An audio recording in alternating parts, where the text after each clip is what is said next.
انسان اللہ تعالیٰ کی رسول صلی اللہ علیہ وسلم کی زندگی کا مطالعہ کرے، کتابیں پڑھے، حدیثی پڑھے، قرآن پڑھے، اور یا کسی سنی کوئی پڑھ رہے سنی۔ قرآن پڑھنا سنت ہے، قرآن سننا فرض ہے۔ جو میں بول رہا ہوں یہ سنت ہے، جو تم لوگ سن رہے ہو یہ فرض ہے۔ تم فرض ادا کرتے ہو، میں سنت۔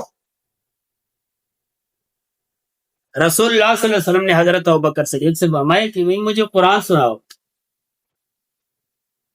حضرت ابوبکر نے فرمایا کہ قرآن تو آپ پر نازل ہو گیا، آپ مجھے سناؤ، میں سنوں گا۔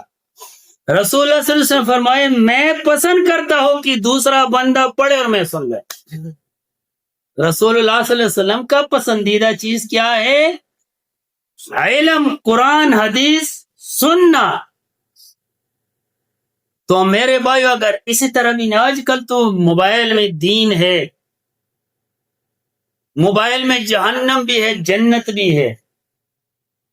آج کل گھر میں، تیرے گھر میں سنیما بھی ہے، تیرے گھر میں مسجد بھی ہے۔ باقی تیری ذمہ داری کہ تو نے کس راستے پہ جانا ہے۔ پہلے ہم سنتے تھے وَهَدَيْنَاهُ النَّجْدَيْنِ، انسان کو میں نے دو راستے دیکھا ہے، جنت کا اور جہنم کا۔ اب ہم دیکھتے ہیں کہ موبائل میں نجدین ہے، جنت کا راستہ بھی ہے، جہنم